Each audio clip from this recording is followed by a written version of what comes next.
நமச்சிவாய வாழ்க. அன்பின் உறவுகளுக்கு வணக்கம். இருவினை இயல் என்று சைவத்திலே ஒரு பகுதி உண்டு. அந்த இருவினை, அதை பற்றி புண்ணிய வினை பாவ வினை என்ற இரண்டு வகையான வினை என்றால் செயல். வினைனா எல்லாம் நான் செஞ்ச வினைனா என்ன, நம்ம செஞ்ச செயல்னால நமக்கு கிடைக்கிறது தானே. வினைனா அது ஒன்றும் பெரிய இதெல்லாம் கிடையாது. நீங்கள் நல்லபடியாக செயல்கள் செய்தினா அது புண்ணியம், தீய செயல்கள் செய்தால் பாவம். இதுதான் இருவினை. இதை போட்டு இருவினை எந்த ஜென்மத்தில் அந்த கதையெல்லாம் அப்புறம். அது செஞ்சுட்டு இங்கே வந்துட்டோம், வந்த பிறகு இங்கே என்ன செய்கிறோங்க தான் முக்கியம். நேற்று நாம் புண்ணியங்கள் பற்றி சிந்தித்தோம். அந்த புண்ணியங்கள் கடவுள் வழிபாடு, பெற்றோர் போற்றல், சுற்றம் தழுவுதல், பெரியோர் சொற்படி நிற்றல், பிற உயிர்களுக்கு இறங்குதல், உறவுகளை பேணுதல், சுற்றம் தழுவுதல். சுற்றத்தார அப்படி நண்பர்களை எல்லாம் தழுவி அரவணைத்தால்தான் அவங்க நம்ம கூட நிற்பாங்க. உறவுகளை பேணணும். உறவை பேணுதல்னா என்ன, தலையில இருக்கிற பேன் மாதிரி கடிச்சிட்டே இருக்கிறதா, நச்சுக்கிட்டே இருக்கிறதா? அப்படி கிடையாது. பேணுதல் என்றால் அவர்கள் முகம் சுளிக்காம அவங்ககிட்ட யதார்த்தமா இருக்கணும். இப்போ நானே உங்கள் வீட்டுக்கு வரேன்னு வைங்களேன், டிவி சீரியல் ஓடிக்கிட்டு இருக்கு, ஐயா 2 நிமிஷம் இருங்க அந்த சீரியல் முடியட்டும்னு சொன்னீங்களே, அது உறவு பேணுதல் கிடையாது. அந்த சீரியலை ஆஃப் பண்ணிட்டு வாங்கய்யா நல்லா இருக்கீங்களா, எப்படி இருக்கீங்க, நானும் உங்ககிட்ட நல்லா இருக்கீங்களா, எப்படி இருக்கீங்க, அது பரஸ்பர உறவு பரிமாற்றம். அதுக்கு பேணுதல்னு பேரு. என்ன, உறவினர்கள் விருந்தாக வருபவர்கள். விருந்தோம்பல்னு ஒரு அதிகாரமே வள்ளுவ பெருந்தகை வச்சிருக்கார். என்னன்னு வச்சிருக்கார், உறவை பற்றி சொல்லுவார். மோப்பக்குலையும் அனிச்ச முகம் திரிந்து நோக்க குலையும் விருந்து. மூந்து பார்த்தா தான் அனிச்ச மலர் வாணும், ஆனா கொஞ்சம் நான் முகம் மாறினாவே ஏந்திச்சு உறவு வெளியே போடும், மறுபடியும் வரவே வராது. கோடானு கோடி கொடுப்பினும் குடி பிறந்தார் கோடாமை கோடி பெறும்னு ஔவையார் சொல்லார். செல்வர் கழகு செழுங்கிழை தாங்குதல். நிறைய பணம் இருந்தா நம் உறவில் இருக்கிற நல்ல மனிதர்களை, செழுமையான வாழ்க்கையிலே உயர்ந்த நிலை ஒழுக்கம் மிக்கவர்களை நாம் பேண வேண்டும். இதெல்லாம் உறவு பேணுதல்னு பேரு. என்ன, நான் ஒரு உறவினர் வீட்டுக்கு போவேன். அங்க என்ன செய்வாங்கன்னா, நான் தெரியாதனமா என் நேரம் பகலெல்லாம் வேலை செஞ்சு களைச்சி சாயங்காலம் ஓய்வு இருக்குன்ட்டு போறோன்னு வச்சிங்களேன், அங்க அவங்களுடைய அணுகுமுறைகள்லாம் கொஞ்சம் வித்தியாசமா இருக்கும். ஒருத்தர் செல்லை பார்த்துட்டு இருப்பாரு, ஒருத்தர் டிவி பார்த்துட்டு இருப்பாரு, இன்னொருத்தர் வாங்கன்ட்டு அவரு வேற ஏதோ ஒரு செல்லுல சீரியல் பார்த்துட்டு இருப்பாரு, ஏதோ பண்ணுவார். கொஞ்ச நேரம் உட்கார்ந்து பார்த்துட்டு ஏந்திரிச்சு வந்துடுறது. இன்னொரு உறவு இருக்கு, தொடர்ந்து மாலை 7 மணி ஆனா அவங்க வீட்டுல குழந்தைய பார்க்க போவேன். சரி, நம்ம வீட்டு பிள்ளையாச்சுன்ட்டு தினம் சோத்து நேரம் ஆனா வந்து தொலைச்சிடறானுங்க, நான் இங்கன்னு யாரையோ திட்டுற மாதிரி திட்டினாங்க. இதெல்லாம் உறவு பேணுதல் கிடையாது, உறவை பகைத்தல். என்னுடைய நண்பர் ஒருவர் மிக நட்பும் உறவு தான், நட்பு வேறு உறவு வேறு அல்ல, சுற்றம் வேறு நட்பும் உறவும் ஒன்று. அவர் மிக நல்ல நண்பர், அவரோடு நீண்ட காலம் பழகினேன். அவர் வாழ்விலே என்னை அவர் வீட்டு மூத்த பிள்ளை போல அவங்க தாயார் பார்த்தாங்க. நாமும் அவர்களுக்கு சில கடமைகளை செய்தோம். அது இறை அருள் புண்ணியத்தால் கிடைத்தது. பிறகு அவர் வீட்டிலே இன்னொரு செயல் நிகழ்ந்து விட்டது, போகவே முடியவில்லை. மனது இடறிக்கொண்டே இருந்தது, சூழ்நிலை அதை தடை செய்து கொண்டிருந்தது. என்னடா திருவருள் இதை தடை செய்யுதுன்னு பார்த்தா, அவர் இன்னொரு நண்பர்கிட்ட சொன்னாராம், என்னான்னு, இந்த சிவனடியார் வந்ததுனால எனக்கு 66 லட்சம் ரூபாய் நஷ்டம் ஆகி போச்சு. இவரை பார்க்காத இருந்தா இன்னொரு சிவனடியாரை பார்த்து, அது கோல்டு மார்க்கெட்டிங் ஏதோ செஞ்சாங்க, அது நம்ம கேட்டலாம் பணம் போடல. பணம் மாட்டினதும் என்னை பார்த்தனால பணம் போச்சுன்னாரு. அங்க உறவும் சுற்றமும் வாழுமா என்ன? இப்படியெல்லாம் லாபம் நமக்கு நன்மை கிடைக்கும் பொழுது மகிழ்ந்து அளவலாவி, நம்முடைய செயல் பிழையினால் துன்பம் ஏற்பட்டால் அங்க போய் நம்ம அவரால் எனக்கு இந்த கஷ்டம் வந்துருச்சு, இந்த சொந்தத்தை பார்க்காத இருந்தா பரவாயில்ல, அந்த வார்த்தையெல்லாம் சொல்லாம பேணுதலுக்கு சுற்றம் பேணுதல்னு வேறு. புரியுதா? இதெல்லாம் புண்ணியம் கண்ணு. கடவுள் வழிபாடு, பெற்றோர் போற்றல், சுற்றம் தழுவுதல், பெரியோர் சொற்படி நிற்றல், பிற உயிர்களுக்கு இறங்குதல், வாய்மையுடன் இருத்தல், உறவுகளை பேணுதல், இவையெல்லாம் அறநெறி. இதை கடைபிடித்தால் புண்ணியம் கிடைக்கும். யார் வாயிலையும் உழாத இருக்கணும். அதுக்கே இதெல்லாம் செய்யணும். மனைவி பேச்சை கேட்டுட்டு பெற்றோரை கொண்டு போய் நம்ம ஊர்ல ஒரு லக்ஸரியா ஒரு 20,000 சம்பளம் கொடுத்து ஒரு ஆள் வச்சு பார்க்கறது பெருசு கிடையாது. நம்ம கூட இருக்கிற மகிழ்ச்சி அவங்க முகத்துல இருக்கான்னு பார்க்கணும். அப்புறம் போன பிறகு போயிட்டாரேன்னு சும்மா சீன் போட்டு புலம்ப கூடாது. இப்படியெல்லாம் இருக்கக்கூடாது. பெற்றோரை பேணி வாழ்ந்தால் எல்லா நலனும் கிடைக்கும். அடுத்து புண்ணியம் பார்த்துட்டோமா, அடுத்து பாவம். பாவம்னா என்ன? ஐயோ பாவம் அப்படி சொல்றாங்களே, அதெல்லாம் கிடையாது. பாவம் செய்யாத ஆளே கிடையாது, சொக்கர் உட்பட. என்ன? கொலை செய்தல் பாவம். கொலைன்னா கத்தி எடுத்து டபக்குன்னு வயிற்றுல குத்துறதுக்கு மட்டும் கிடையாது. நான் உங்களை பேசும் பொழுது உங்களுக்கு மரணத்துக்கு இணையான துன்பம் வருமானால் நானும் ஒரு கொலைகாரன். இந்த திருமுறை விற்று வாழ்வியல் நடத்தக்கூடியவர்களை நான் திட்டும் பொழுது நான் அவர்களை கொலை செய்கிறேன். அவர்களுக்கு பெரும் துன்பம் வருகிறது. அடா சிவனடியார்னு சொல்றீங்க, சிவாலயத்து கும்பாபிஷேகத்துக்கு போய் கூலி வாங்குறீங்க, வெக்கமா இல்ல அப்படின்னு கேட்டா அவங்களுக்கு துன்பம் தருகிறேன். அவர்களுடைய செயலிலே இது தவறு என்று சுட்டிக்காட்டி அந்த தவறை கொலை செய்ய நினைக்கிறேன். ஆனால் அவர்கள் என்னை கொலை செய்ய ஆள் வைத்து மிரட்டுகிறார்கள். இதுதான் கொலைன்னு பேரு. வாயினால எதனால கொலை செய்யறான்? உணர்ச்சி ரொம்ப ஒருத்தர் பேசிட்டே இருந்து திடீர்னு கடுமையான வார்த்தை வரும்போது கொலை செய்யறான் இல்லையா? அப்ப நாவினால் பேசுவதால் தானே வேணே. இந்த பவானிங்கிற ஊர்ல ஒரு பையனை நம்ம நல்லபடியா, அவன் நல்ல பையன், அவனுக்கு படிக்க முடியலன்னு கொஞ்சம் பேருக்கு பாடம் நடத்திட்டு இருந்தான். அப்புறம் என்ன ஆயிடுச்சுன்னா, அங்க கொஞ்ச நாள் அப்புறம் அப்படி ஆயிட்டு என்னுடைய வாழ்வியல் சூழ்நிலை வறுமை வந்தது. ஊரை விட்டு மேட்டரை விட்டு போயிட்டேன். திடீர்னு பார்த்தா அவங்க கூடா நட்புல சேர்ந்துட்டாங்க. திருநீரையும் ருத்ராட்சத்தையும் வச்சு மக்களிடம் எப்படி பொருளீட்டலாங்கிற ரூட்டுக்கு போயிட்டாங்க. அப்புறம் பல பேர் அவங்கள பத்தி பல கருத்துக்களை சொன்னாங்க. இருந்தாலும் நம்ம பசங்களே அப்படின்ட்டு நான் வாட்ஸ்அப்ல அவங்கள பத்தி போடக்குள்ள அவருடைய தம்பி ஃபோன் பண்ணி, அறிவு இருக்கா உனக்கு? இந்த காலத்துல பெத்தவங்களே சோறு போட்டு வளர்த்துன அப்பா அம்மா சொன்னதையே எவனும் கேட்கறது இல்ல. ஏதோ வந்தையான் பாண்டி 14 அங்க இங்க ஏதோ கூட்டி போனையான். என்ன நீ சொன்னா நாங்க கேட்கணும்னு நினைக்கிறேன்? உன்ன மாதிரி முட்டாள் யாரு? உன்ன மாதிரி ஒரு அறிவு கெட்ட மடையனை நான் பார்த்ததே கிடையாது. 60 வயசாகி உனக்கு புத்தியே இல்லைன்னு திட்டினான் அந்த பையன். திட்டினுடைய அண்ணன் ஒரு ஞானகுரு, ஞானாசிரியர், ஞானகுரு அப்படிலாம் இந்த உலாவிட்டு திருமுறை, திருமேனி பிரதிஷ்டை அதுன்னு ஊர்பட்ட காசு வருமானம் பண்ணிட்டு கோயில் காட்டுறேன்னு தெரிஞ்சிட்டு இருக்கான்னு வச்சுக்க. ஆக இவன் அதோடு என்ன ஆயிற்று? அதுக்கு பிறகு அந்த பையனை பத்தி நான் பேசதில்லை. ஏன்னா அவன்பால் நான் வைத்திருந்த அன்பு கொலை செய்யப்பட்டது அவருடைய தம்பியா. இதுவும் ஒரு கொலை. அடுத்து களவு. களவுன்னா என்ன? அடுத்தவருடைய பொருளை அபகரித்தல், அவருக்கு தெரியாமல் அபகரித்தல். என்ன? அது எல்லாருக்கும் தெரியும். திருடுதல்னு பேரு. திருமுறையில வரிகளை திருடி பொருளீட்டுறது கூட ஒரு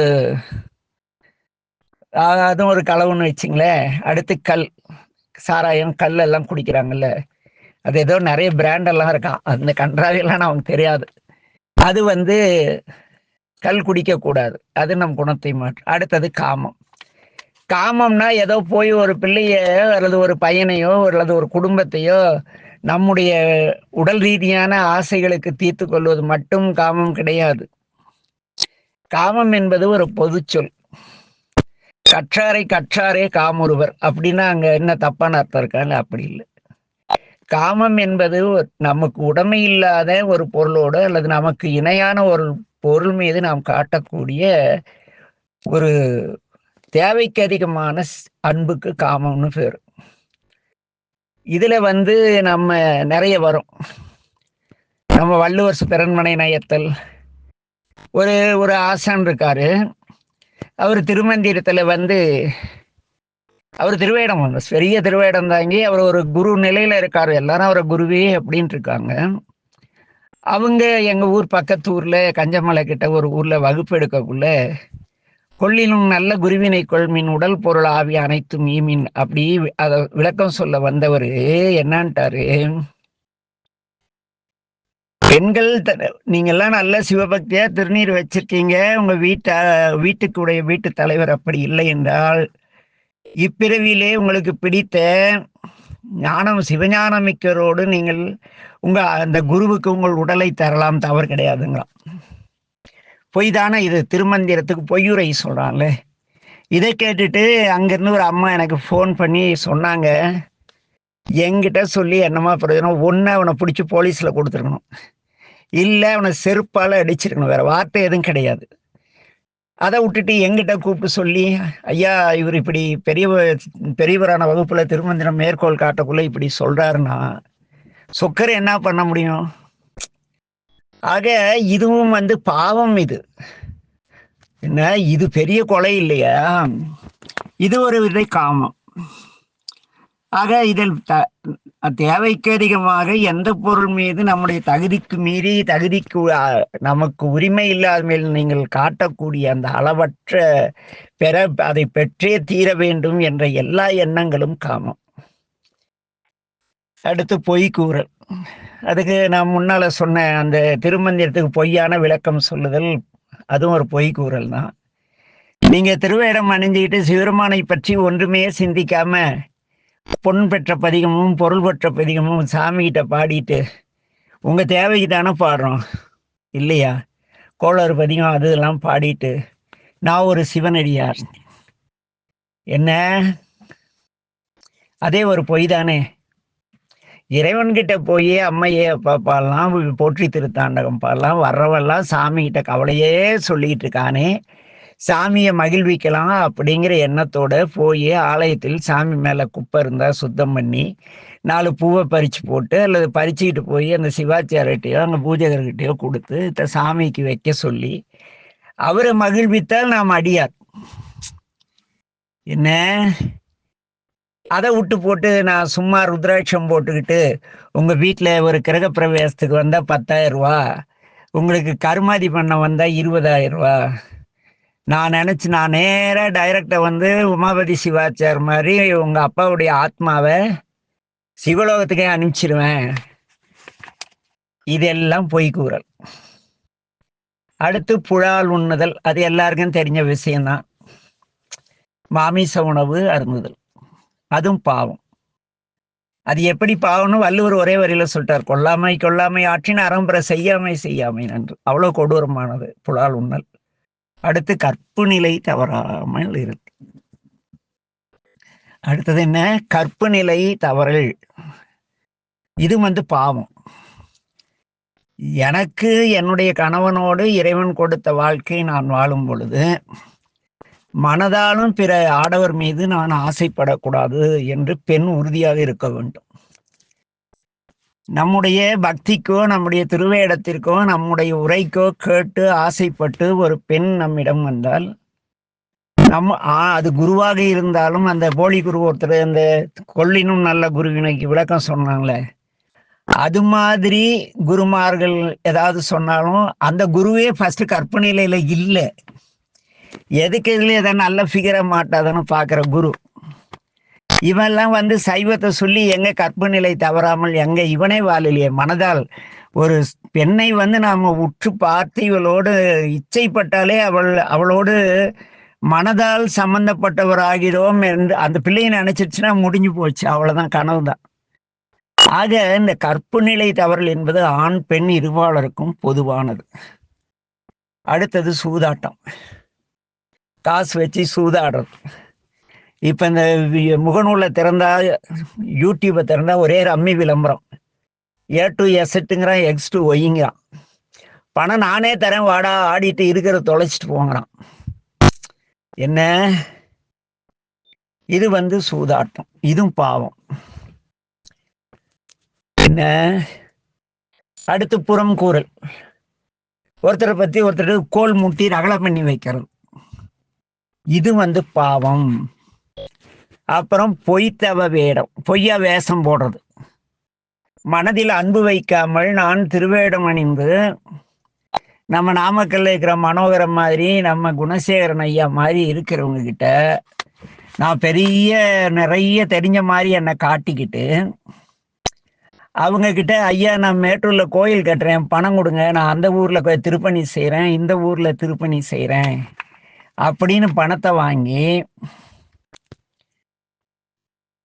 அவர்களே என்னுடைய வேடத்தை நம்பி கொடுத்து அதை நான் என்ன செய்கிறேன் என்று கேட்க கூட விரும்பாமல் சாமி பேரை சொல்லி கேட்கிறாருங்க, அவர் ஏதாவது பண்ண சாமி கேட்டுக்குவாருங்கிற அப்படி அவங்க ஆத்மாக்களை ஏமாற்றுதல் பொய் வேடம்.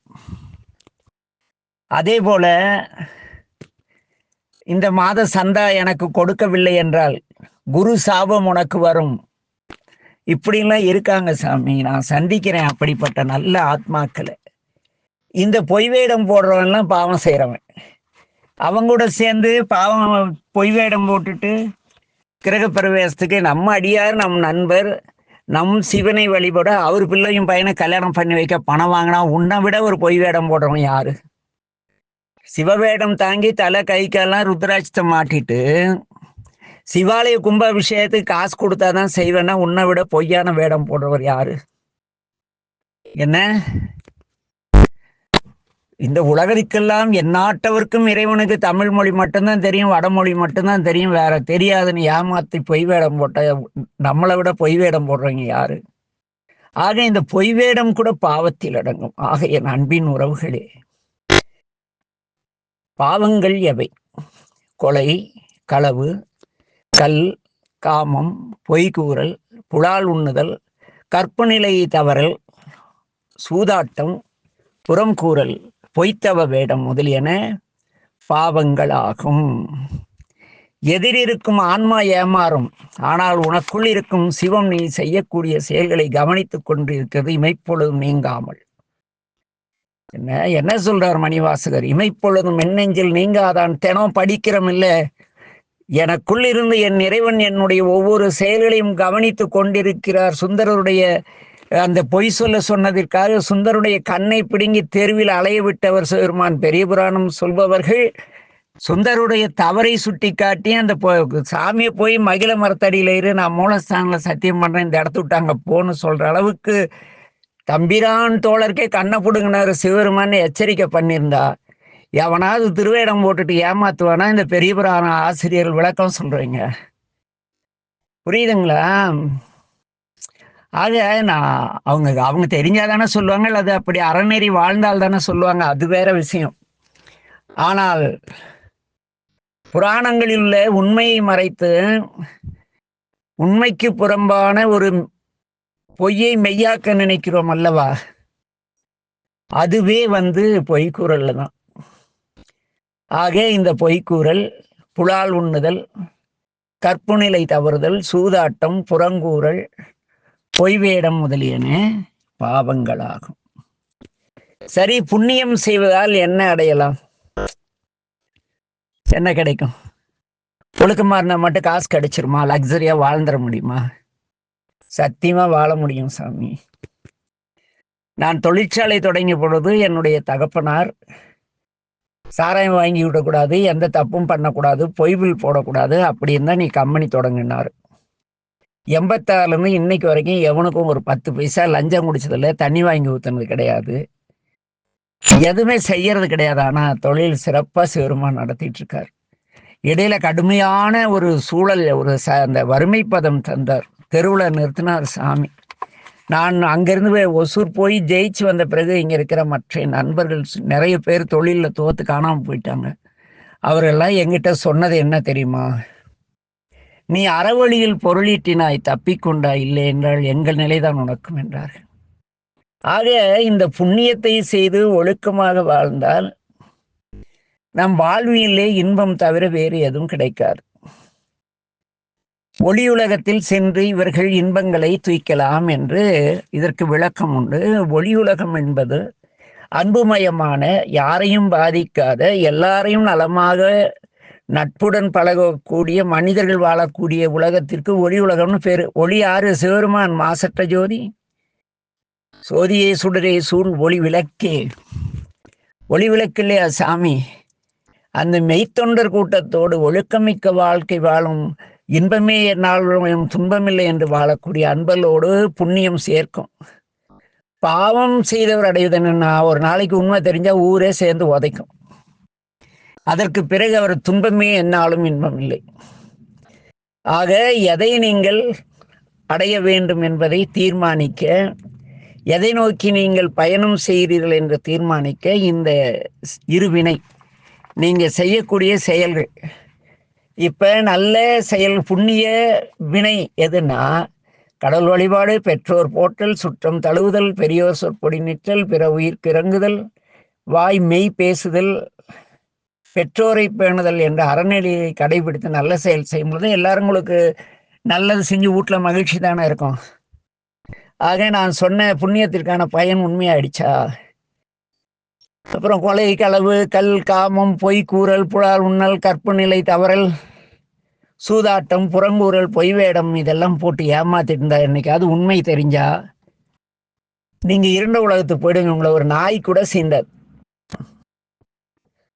ஆக அது இருண்ட உலகம். பிறரால் புறக்கணிக்கப்பட்டு எப்படியெல்லாம் இருந்தோம் இன்னைக்கு இப்படி ஆயிட்டான்னு வருத்தப்படுற வாழ்க்கை இருக்குல்ல, அது பாவத்தின் பரிசு. எப்படியெல்லாம் இருந்தோம் இன்னைக்கு சாமி அருளால நிம்மதியா நல்லா இருக்கும்னு நினைக்க வைக்கிறது புண்ணிய உலகம் என்று கூறி இந்த பதிவிலே நான் சிலரை குறிப்பிட்டிருக்கிறேன். ஏனெனில் அவர்கள் எல்லாம் கண் முன்னால எல்லாருக்கும் தெரியும் அவங்க ஏமாத்தாங்கன்னு. ஆனா எல்லாரும் ஏமாந்துட்டே இருக்காங்க. நான் ஒருவன் என்னை போட்டுதல்ல ரொம்ப நேரம் ஆகாதுன்னு சொன்னதில் நிஜம். அந்த நிஜத்துக்கு சேர்ந்து என்னுடைய சைவ வாழ்க்கை பதிவுகளில் ஒரு இடத்துல நான் போட்டேன். ஞானாசிரியர் மேலையும் அருட்குருநாதர் மேலையும் எனக்கு இருக்கிற பொறாமையில அவங்கெல்லாம் என்னை விட வசதியா இருக்காங்க, அதனால அவங்கள பத்தி தப்பா போட்டேன்னு சொல்லி இல்லைன்னா போட்டுருவோம். ஆமா சாமி, அது அப்ப இந்த வாட்ஸ்அப் குழு எல்லாருக்கும் தெரியும். இட்டுக்கதையோ கட்டுக்கதையோ கிடையாது. ஏனெனில் நான் இன்று இந்த பதிவை கேட்கும் நிறைய பேர் திருவேடம் தாங்கியவர்கள்.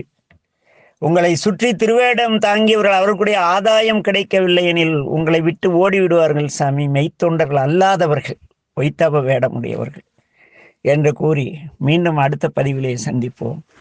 அதுவரை திருவருளால் விடைபெறுவது உங்கள் அன்பிற்குரிய தெரியாது இந்த பதிவை கேட்டு